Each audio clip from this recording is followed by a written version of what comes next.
O ano de 1991 foi particularmente rico em observações em nosso país, e várias destas foram realizadas no estado de São Paulo.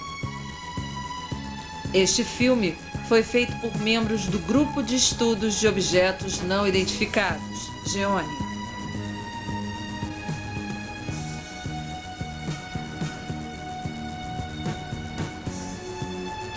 Já a senhora Silvia Degan documentou as evoluções de uma sonda ufológica sobre a capital do estado, a cidade de São Paulo.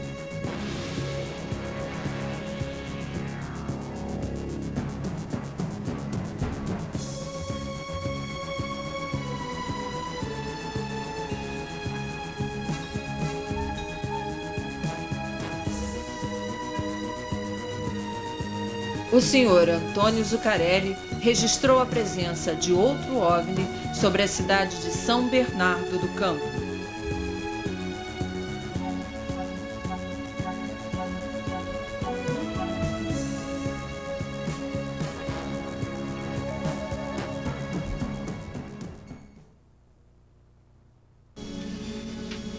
No ano de 1978, na cidade de Passatempo, um guarda de banco me chamou para ver um objeto no céu. Era mais ou menos 1h35 da tarde, quando ele me chamou, eu olhando para o céu e na sombra, percebi realmente uma estrela no céu. E era o planeta Vênus, que comumente nessa época do ano fica visível, especialmente se você ficar à sombra, porque o céu muito limpo, o céu de agosto, tão sem nuvens. Então eu falei para ele, aquilo é o planeta Vênus. Mas de repente o guarda gritou, e o que é aquilo lá? Quando ele gritou, o que é aquilo lá? Surgiu um objeto discoide, de cor cinza, cinza claro, passando por cima da cidade, sem fumaça, sem ruído, nada. Era realmente um OVNI semelhante aos que a gente já viu em filmes. Então aquele objeto passou por cima da cidade, e eu gritei ao disco, e várias pessoas saíram, inclusive funcionários de banco, clientes, e todo mundo viu o objeto passar, porque o céu estava limpo de nuvens. E nitidamente, e assim uns 50 a 40 centímetros de diâmetro, mais ou menos. E aquilo silenciosamente passou por cima da cidade. A partir daí, eu sempre, desde o ano de 1952, meu pai gostava do assunto, eu tinha lido sobre OVNIs, já tinha visto algumas aparições noturnas em forma de bola de fogo, mas naquele dia eu tive a visão de um objeto de um voador que não existe aqui na Terra. Algo redondo, discoide, e sem ruído, sem fumaça, sem nada, um voo como se estivesse planeando sobre a cidade. E a partir daí eu fiquei fascinado e falei, se esse objeto foi visto aqui durante o dia, à noite nós teremos muitos mais avistamentos aí, porque eles podem aproveitar da escuridão e pousar no escuro. E comecei a pesquisar com os moradores da zona rural, perguntando-lhes, vocês já viram algum disco voador e tal? Sempre a resposta era negativa. Mas eles começaram a me contar fatos sobre a Mãe do Ouro, sobre a Mulher de Branco, histórias de assombrações, fantasmas que apareciam na zona rural. Então eu comecei a ir naqueles locais onde eles diziam que haviam aqueles avistamentos. Aí eles me contaram, lá na Porteira da Figueira aparece a Mulher de Branco, lá na Serra do Silveira aparece a Mãe do Ouro. E eu comecei a coletar aquelas histórias e ir nos locais aonde eles me contavam que apareciam. E pude observar vários fenômenos ufológicos, como a Mãe do Ouro, que é uma bola toda iluminada, cor de fogo, fica vagando de uma serra, voa de uma serra para outra e desaparece, daí dando a impressão que aquela bola de fogo estaria enterrando chão adentro e mostrando que ali teria ouro. Comecei a pesquisar o folclore do município de Passatempo. E depois procurei estudar outros livros sobre folclore e deduzi então que o fenômeno era o mesmo em todo o Brasil. Só mudava de versão e nome, com novas versões. E, por exemplo, lá na região o que chamavam de Mãe do Ouro, no norte chamavam de Boitatá, no sul chamavam de Carbúnculo, no nordeste de Fogo Corredor, ou então de outros nomes, Tocha e outras coisas mais. Então fui juntando tudo aquilo e vi que havia uma grande relação entre o folclore brasileiro, no caso dos mitos ígneos, com os OVNIs. E procurei também cartas jesuíticas datadas aí de 1560, 1559. Inclusive o padre Anchieta cita uma carta que ele escreveu em 1560, o Mibaitatá, que é um nome indígena que os índios deram uma coisa de fogo que os perseguia nas praias e rios. E Anchieta citou isso em sua carta, uma carta que ele escreveu a Portugal, dizendo que aquilo voava atrás dos índios e os perseguia, e os matava como os curupiras. E daí para frente fui ligando todos os fatos, o Saci Pererê, a mula sem cabeça, o gafanhotão, curupira, caipora e outros mitos relacionados pelo folclore brasileiro, tudo no campo dos OVNIs, tanto as naves como seres e sondas também. Existem sondas minúsculas que penetravam dentro das residências rurais, e aquilo para o povo era fantasma, assombrações, almas penadas, né? E daí fiz um trabalho em torno, escrevendo um livro titulado Discos Voadores do Folclore Brasileiro.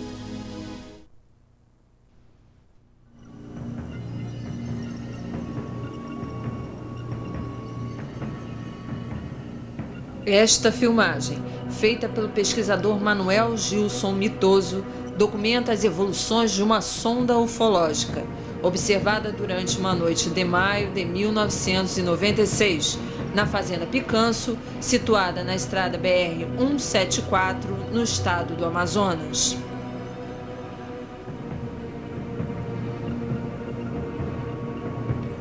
Entre as testemunhas do fenômeno, encontrava-se o psiquiatra e ufólogo norte-americano John Mack, da Universidade de Harvard, que estava na região com o objetivo de investigar os numerosos casos de contato ocorridos na área.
O número de pilotos comerciais que já observaram OVNIs também é muito grande em nosso país.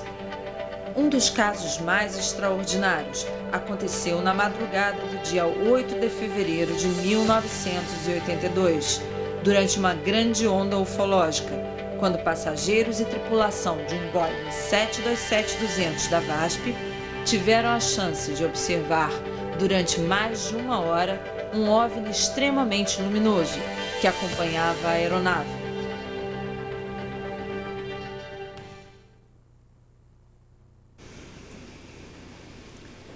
A nossa experiência em ufologia ocorreu há 15 anos, num voo que fazíamos de Fortaleza para São Paulo, escala no Galeão, Rio de Janeiro.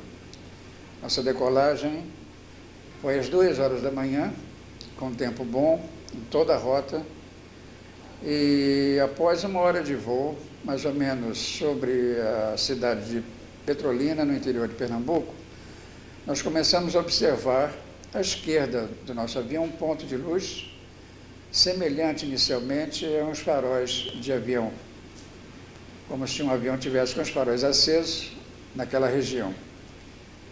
De formas que, como é nosso propósito ficar sempre monitorando o que existe dentro e fora do avião, nós ficamos observando, até então tentando determinar que curso tomaria aquele suposto avião com relação ao nosso tráfego.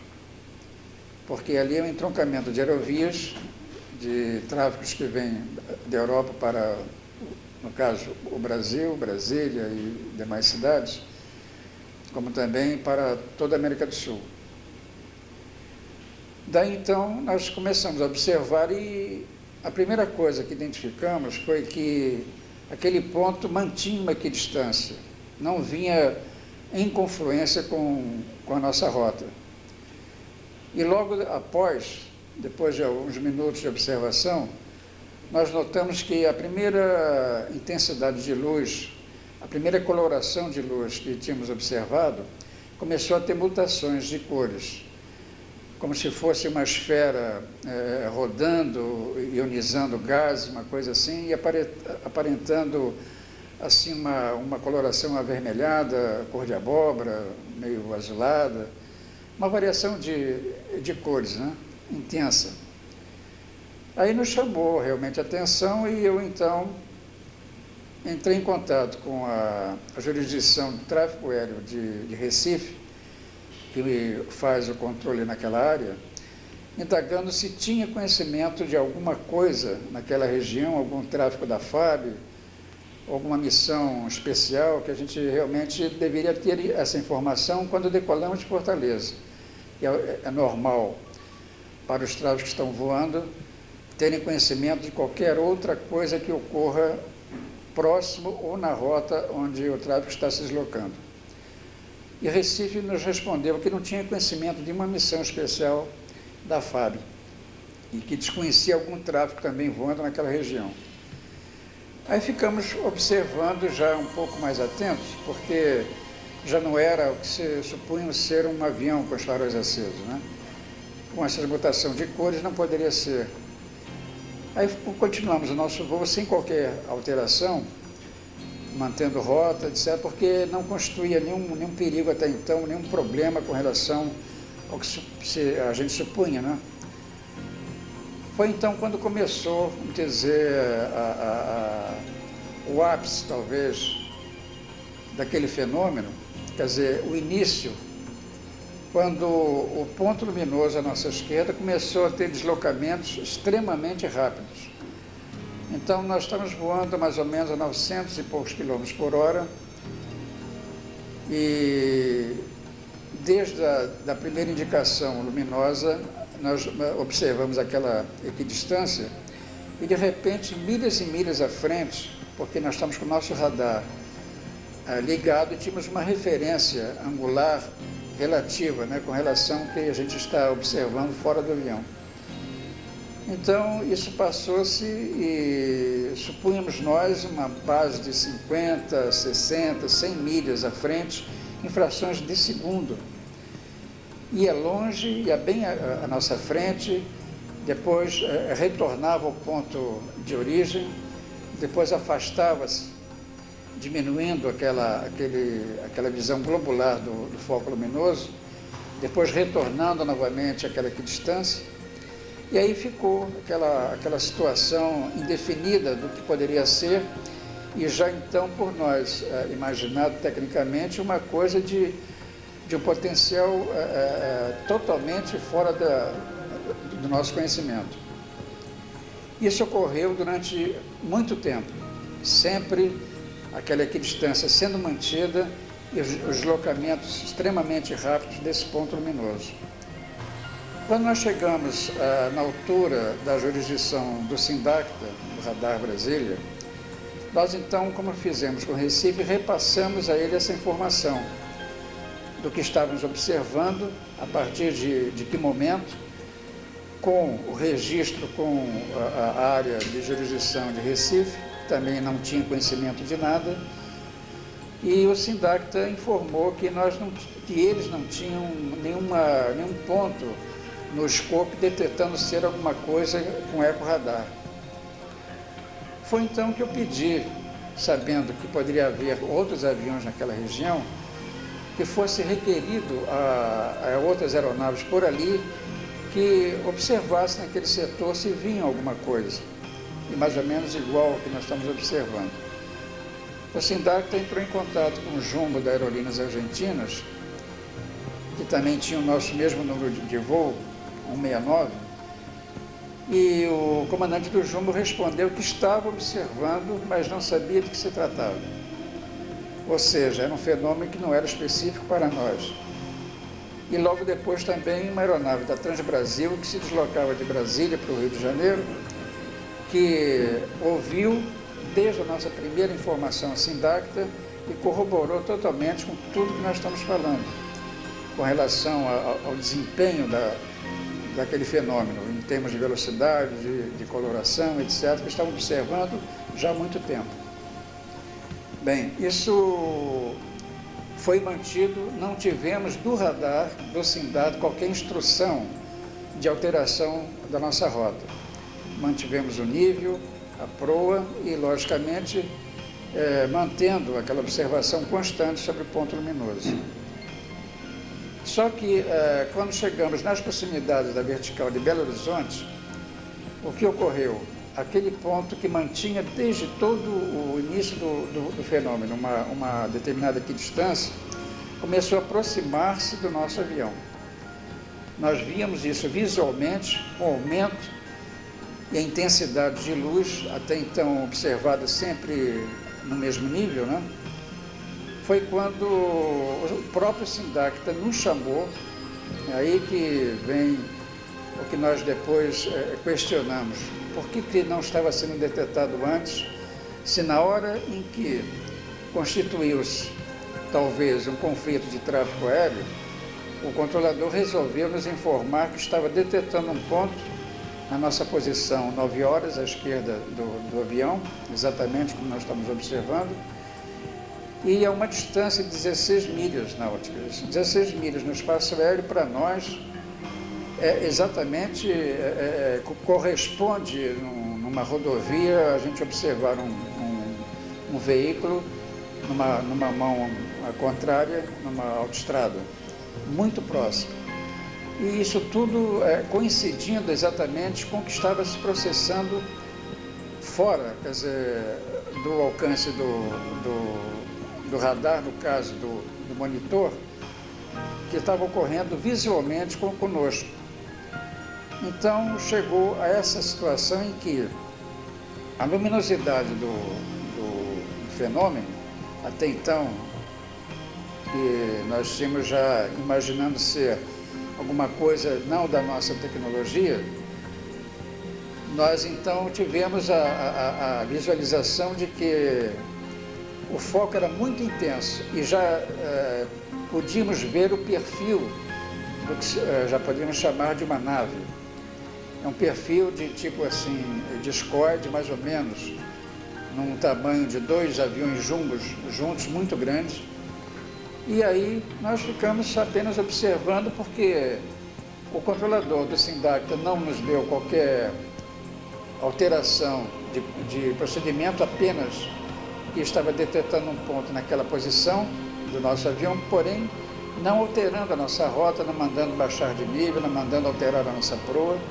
E daí nos mantivemos voando, e aí entra o lado humano, né? Aí eu não senti, depois de já eu particularmente entender tratar-se de uma nave extraterrena ou uma tecnologia totalmente fora da nossa evolução, e que estava tentando fazer uma abordagem pacífica, entrar em contato conosco de uma forma pacífica. Aí eu pessoalmente e particularmente, eu cheguei até a mentalizar uma mensagem, já entusiasmado com o que já admitia ser um fenômeno ufológico, formas que eu quis emitir uma mensagem de boas-vindas àquela civilização e que nós os recebíamos de braços abertos, ou seja, nós também entendíamos que a forma fraterna, pacífica que eles estavam tentando entrar em contato conosco, nós queríamos corresponder da mesma maneira. Foi então que me deu a intuição de querer que os meus passageiros e tripulação, o restante da minha tripulação, além da tripulação de cabine que estava acompanhando conosco desde o primeiro momento, então eu resolvi convocar todos que observassem, porque era um fenômeno muito bonito. A aeronave interiormente ficou inundada de um tom azul, como uma lâmpada assim, fluorescente, muito intensa. E eu então os convoquei e todos passaram de uma forma tranquila, sem tumulto, como também me questionaram posteriormente a informação desse fenômeno, se eu não pensei que ia causar um atropelo a bordo, ou alguma situação de êxtase, alguma coisa, né, que corresponde quando um grupo observa uma coisa normal. Porém, nada disso aconteceu. Todos passaram à esquerda do avião e quem tinha a maquinária, máquinas fotográficas, tentaram colher algumas fotografias, né? Se bem que ia penalizar a qualidade das mesmas, porque o nosso painel de janela é muito grosso e ia causar alguma deformação, como realmente depois constatamos que isso aconteceu. De forma que isso se processou somente 2 bispos, segundo a informação dos meus comissários, que iam para a conferência de Itaici, Dom Aloysio Loscheider e um assessor dele, que não quiseram participar de observar o fenômeno, né? Dizendo a uma passageira que depois prestou um depoimento de que eles não queriam saber nada disso, mas nós sabemos que isso corresponde dizer que talvez um representante da Igreja Católica não queira participar de uma coisa como essa, talvez até entendendo que possa existir, mas não querendo ser envolvido com uma testemunha de um fenômeno ufológico. Bom, daí até a nossa início de descida, tudo transcorresse exatamente como se verificou na vertical de Belo Horizonte. Aí que distância passou a ser mantida? Aquelas 16 milhas e aquela luminosidade intensa permaneceu. E vimos então, como nós já narramos, aquele perfil discoide, imenso, e foi nos acompanhando aí até o nosso procedimento de descida, já próximos à Barra do Piraí, quando iríamos fazer o procedimento para a pista do Galeão. Quando passamos sobre a serra, existia uma formação nebulosa e a resplandecência da luz do fenômeno do então já caracterizado OVNI, nós vimos que ficava meio opaco, meio ofuscado, e quando uma área mais refinada de nuvens, então aparecia novamente aquela intensidade de luz. Isso até próximo já o procedimento de instrumentos que nós íamos começar a fazer para o pouso. Quando nós chegamos quase próximo ao balizador, que nós chamamos altermarker, o marcador externo, aí o ponto de luz, o OVNI, ou disco voador, afastou-se e foi para mais ou menos nas mediações do fundo da Baía de Guanabara. Eu tive que tirar a atenção, então, para poder começar o procedimento de pouso, o procedimento ILS, mas os meus tripulantes, o engenheiro de voo e o primeiro oficial, continuaram a observação. Então, eles mesmos que localizaram estar no fundo da Baía, mais ou menos a 6.000 pés. Daí, então, mais 3 minutos, nós efetuamos o nosso pouso e apenas ocorreu o seguinte: os passageiros que desejaram fazer alguma comunicação sobre o que tinham observado, logicamente todos muito entusiasmados, começaram então a propalar o que viram no aeroporto, tanto no Rio de Janeiro como também em São Paulo.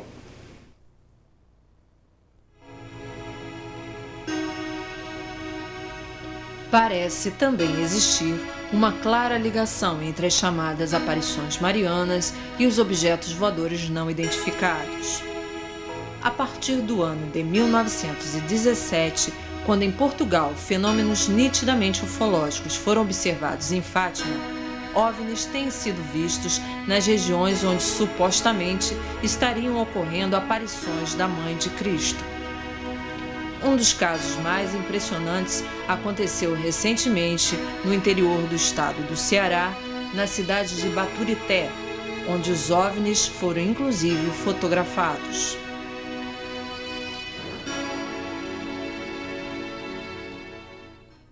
Este fato, o caso Baturité, é um caso impressionante. No dia 1º de outubro de 1994, nós fomos àquela cidade documentar a possível aparição de Nossa Senhora, já que o vidente Hernani dizia que havia recebido uma mensagem informando que ali, naquele local, iria aparecer a Virgem Maria.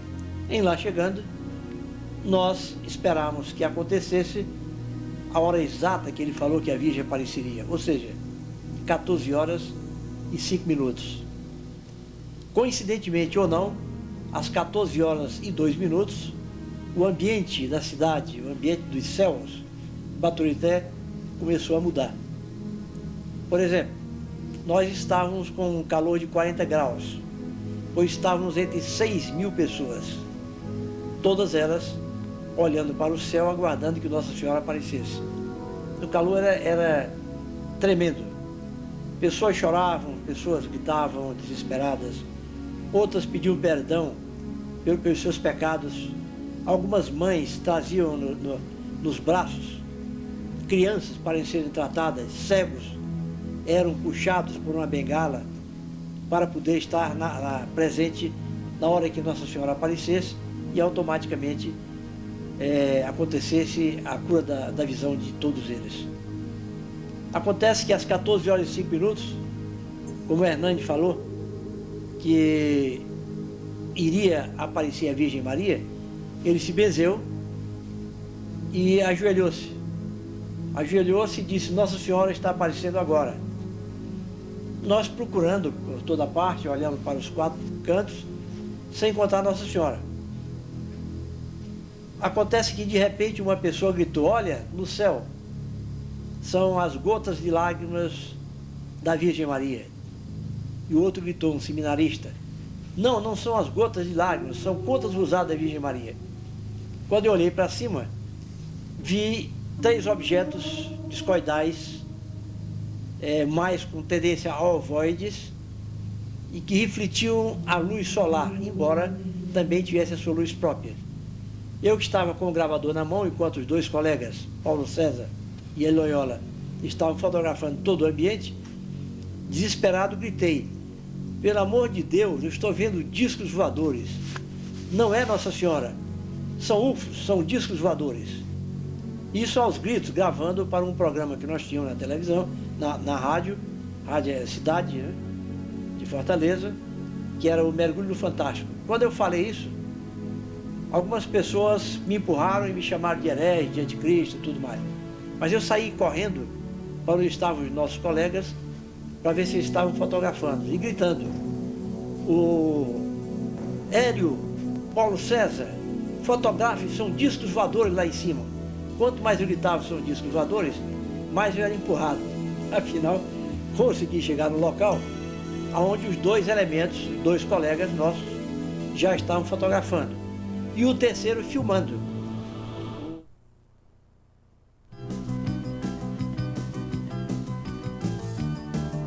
Os OVNIs têm sido avistados por pessoas das mais variadas classes sociais e formações acadêmicas.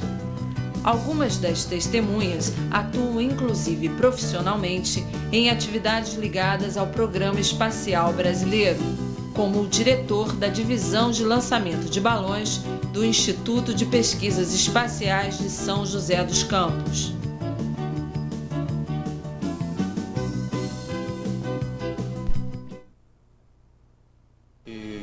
Estava com alguns amigos observando o céu, observando as estrelas, tentando identificar algumas constelações, quando nós vimos uma pequena luz, né, se aproximando do horizonte. Inicialmente achamos que era um avião, depois pensamos que fosse até um satélite, porque estava com uma trajetória constante, mas com velocidade rápida para um avião, né? E de repente essa pequena luz parou, né? E isso nos assustou um pouco. E ela começou a subir bruscamente e começou a fazer um movimento de triângulo, né? Ela chegava num ponto, parava, subia, descia, ficava fazendo esse movimento. Ela fez umas 4 vezes esse movimento de triângulo e de repente desapareceu. E isso foi a primeira vez que eu vi um UFO, né? A segunda vez, nós vimos umas bolas de luzes estranhas, né, que também corriam por cima de uma serra, né, na minha região do interior de São Paulo.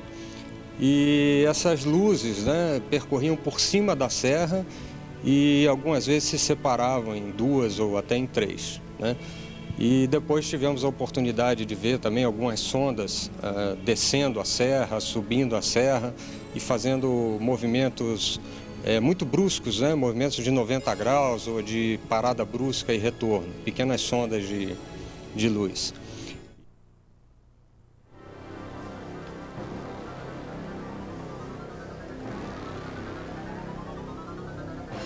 Existem também no Brasil, da mesma maneira que no exterior, astrônomos que já observaram os discos voadores.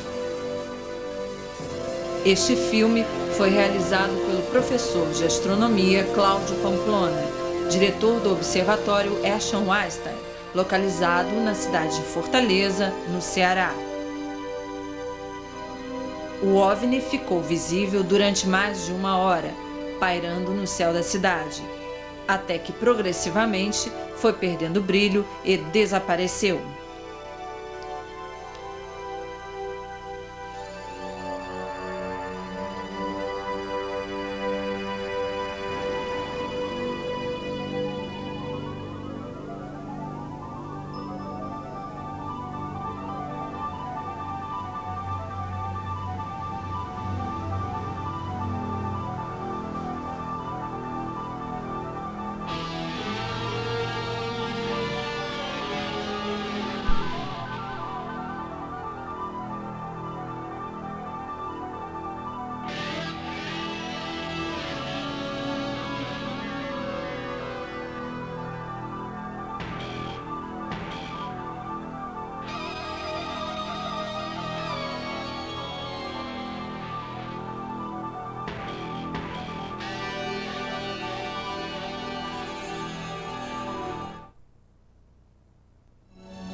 Uma das ferramentas mais importantes utilizadas pela ufologia para o estudo das abduções e contatos imediatos é, sem dúvida, a hipnose.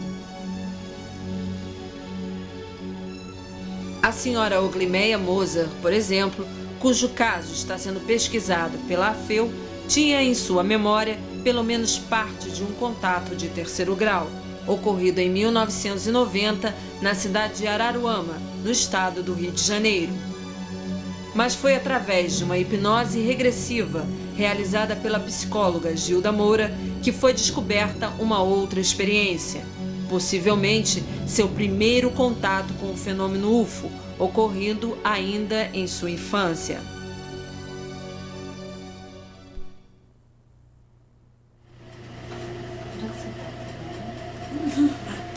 Onde é que você está?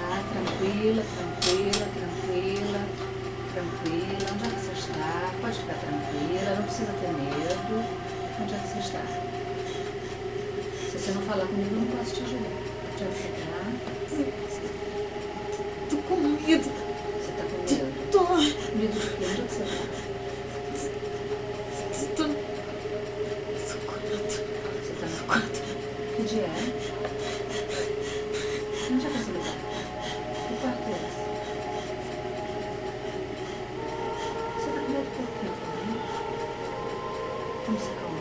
Seja o que for, já passou, você está aqui comigo. Você não precisa ter medo. Você pode ver que são só remotas. O que é? Você está... Uma luz muito forte, me cegando.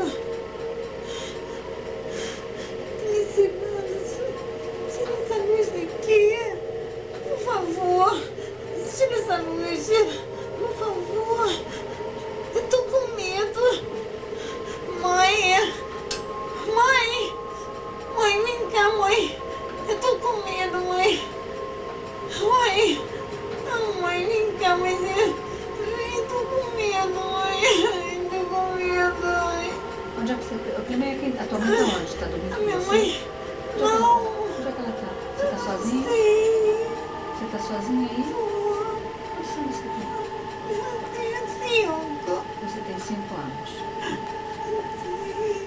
Há muitos anos eu venho acompanhando trabalhos na área de ufologia, mas especialmente com a utilização de hipnose. Pertencia à APEX, Associação de Pesquisas Exológicas, maravilhosamente presidida pelo Dr. Max Berezovsky, um importante médico e hipnólogo de São Paulo, e tive a oportunidade de ouvir pela primeira vez, através de hipnose regressiva, histórias de abduzidos. Nós trabalhamos lá dentro da ufologia com os mais diversos casos e muitos casos em que são feitas hipnoses em pessoas que têm a memória do que ocorreu.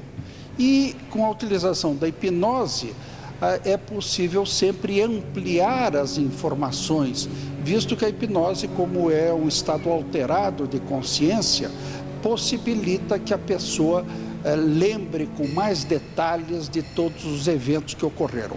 Mas, na ufologia, o que eu entendo como a participação mais importante da hipnose é exatamente nesses casos em que a pessoa tem um período de tempo onde há uma amnésia, a pessoa esqueceu o que ocorreu num determinado período de tempo.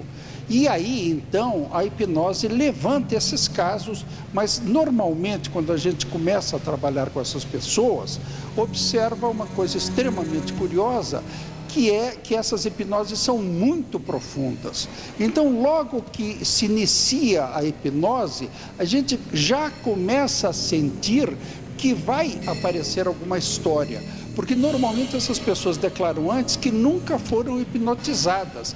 Mas na hora que se começa a hipnose, a gente vê que a pessoa já foi hipnotizada. E não apenas foi hipnotizada, como foi hipnotizada por um grande mestre. E esses grandes mestres da hipnose são, sem dúvida, os extraterrestres, que têm uma tecnologia de hipnose instantânea, imediata. E ao que parece, algumas vezes a hipnose começa com a projeção de luz sobre as pessoas. Então, tive a oportunidade nesses anos de ouvir inúmeras histórias de pessoas que foram abduzidas e que as próprias pessoas tomaram conhecimento com a realidade ufológica através da hipnose. Elas não sabiam o que tinha acontecido. Então, eu penso que essa é uma colaboração extraordinariamente importante da hipnose na ufologia e temos visto isso em várias partes do mundo. O curioso é que quando a gente lê livros narrando episódios com a utilização da hipnose na ufologia, a gente acaba verificando que são mais ou menos repetitivos, porque as mesmas histórias que eu ouvi aqui no Brasil são as histórias que aparecem nos livros americanos. Recentemente saiu um livro importantíssimo na Inglaterra, com cerca de 40 casos da utilização da hipnose na ufologia, e são mais ou menos repetitivos. Porque o que ocorreu no Brasil, o que ocorre no Brasil, o que está ocorrendo no mundo inteiro e que a hipnose levanta.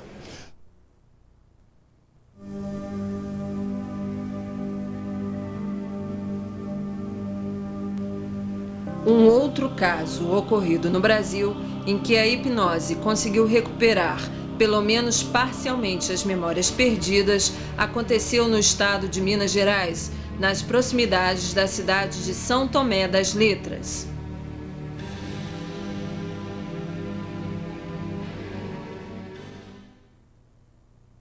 Eu estava em São Lourenço, meu marido. Nós resolvemos então ir até São Tomé das Letras. Eu havia lido no Jornal do Brasil uma reportagem sobre São Tomé, falando das casas em ruínas, de pedra. Então nós resolvemos conhecer. Nós saímos de São Lourenço por volta das 10 horas da manhã. E nos informaram em São Lourenço que era perto. 1 hora nós chegaríamos, 1h30 nós chegaríamos em São Tomé. Nós pegamos a estrada normal, terra, né, batida. E andamos, e nada de chegar a São Tomé. No meio do caminho nós paramos, porque conosco também estava meu cunhado, que na época tinha 5 para 6 anos, que é o temporão. Nós paramos no meio do caminho, que ele queria ir embora, fazer xixi e beber água. Quando nós estávamos parados, vinha descendo um rapaz de bicicleta, bem tipo capial da região mesmo, vinha descendo de bicicleta. E parou perto do carro e pediu água ao meu marido. Ele disse que ali não havia água pelo lugar e estava com sede, queria um pouco d'água. Não conhecia nada na época da região, nós estávamos com uma garrafa d'água mineral. Ele disse, pode ficar até com a garrafa. Ele disse, não, eu só quero um pouco d'água, não quero muita não. Bom, e perguntamos, olha, onde fica São Tomé? Porque eu já estou rodando aqui dentro mais de 2, 3 horas por aí e nada de chegar na cidade. Fica logo ali em cima, o senhor vai chegar logo. Tá bom. O marido estava guardando a garrafa d'água e aí ele virou e disse o seguinte, lembrei agora. Olha, vem um amigo meu aí atrás, por favor, o senhor informe que eu já desci, eu já estou indo na frente. E deu um pouco d'água também para ele. Tudo bem. Guardando a garrafa, normalmente, sem preocupação nenhuma. Quando ele se vira, né? Eu estava dentro do carro e ele fora. Quando ele se vira para falar, perguntar mais alguma coisa, ele simplesmente tinha desaparecido. Até meu marido brincou, aqui tem fantasma, porque não tinha condição nenhuma de desaparecer. Porque o lado esquerdo era um penhasco e do outro lado direito era despenhadeiro, caía. Era um lado um muro enorme de pedra, e do outro lado tinha realmente maneira de jeito nenhum dele descer por ali. Eu não sei porquê, eu não dei muita bola, deixei correr. Bom, isso é o que eu me lembro sem a regressão. Até aí foi sem a regressão. Essa parte subindo, né?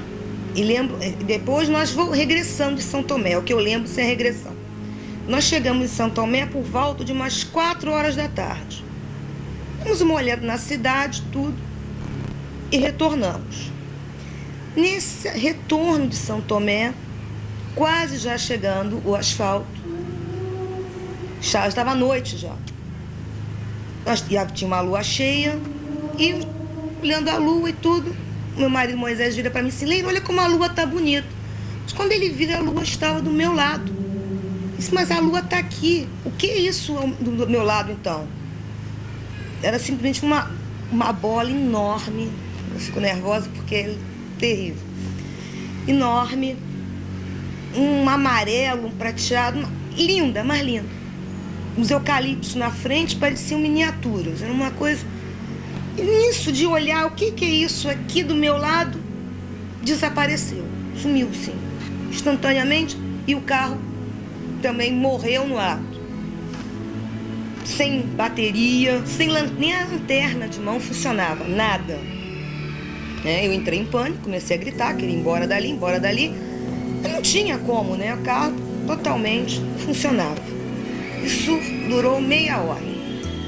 Meia hora nós ficamos na estrada ali, sem nada. Isso é que realmente que eu me lembro, sem a regressão.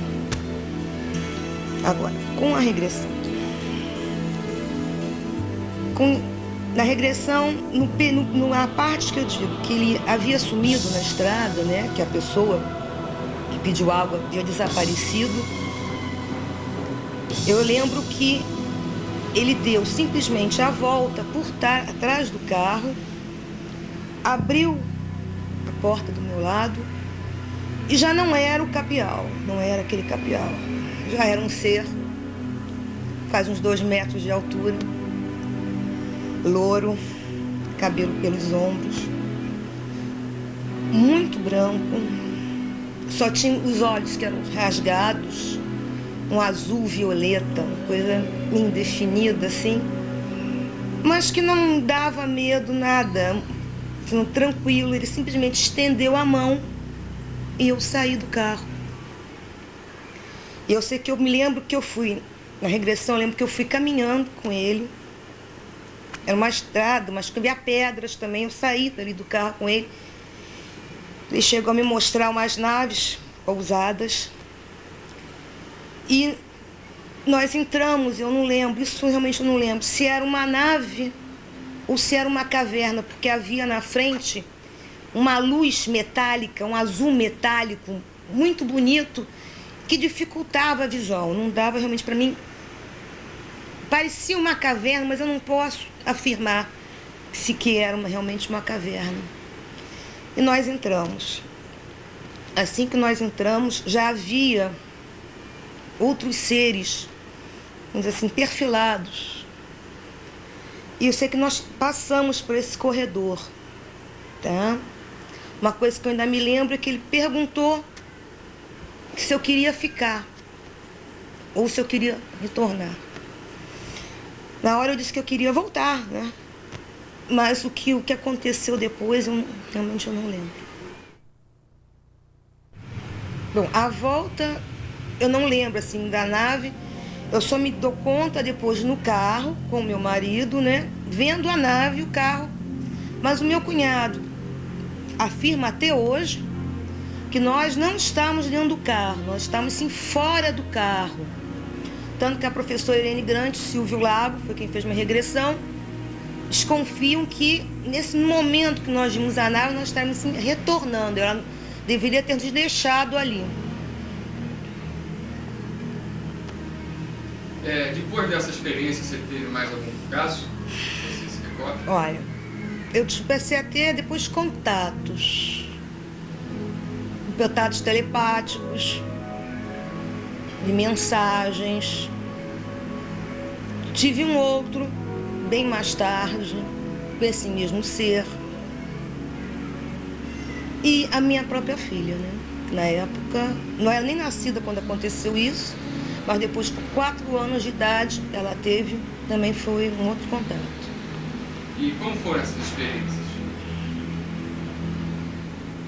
As telepáticas, só de receber mensagens, falando, né, que o bem, que a Terra estava em perigo, só mensagens falando da preocupação deles em relação com o planeta. Sempre nesse sentido.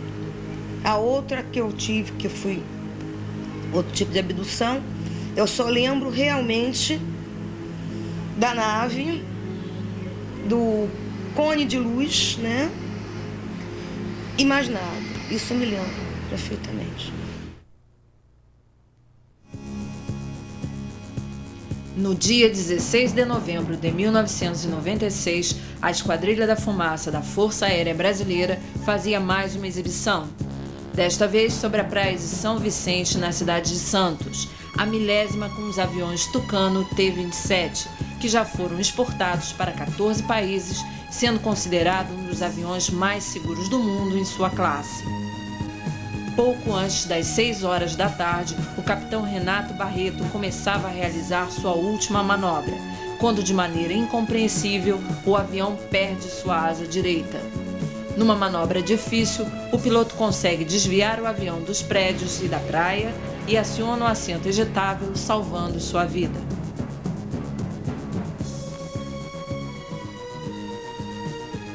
Membros do Centro de Pesquisas Ufológicas do Ceará analisaram a filmagem e detectaram a passagem de uma sonda ufológica pelo Tucano em alta velocidade poucos segundos antes do avião perder sua asa. O objeto passa tão perto do Tucano que é inevitável pensarmos numa possível ligação entre o acidente e o OVNI.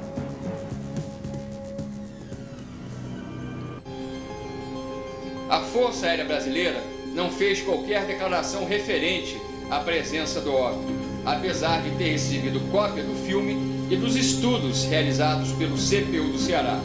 A causa do acidente, pelo menos na versão oficial da FAB, seria simplesmente um processo de fadiga do material da asa. Mas a passagem do OVNI em alta velocidade pelo Tucano pode realmente ter sido decisiva para a concretização do acidente. Estamos diante, certamente, de mais um caso de acobertamento. Resta-nos saber até quando nossas autoridades militares vão insistir em encobrir a realidade do fenômeno UFO.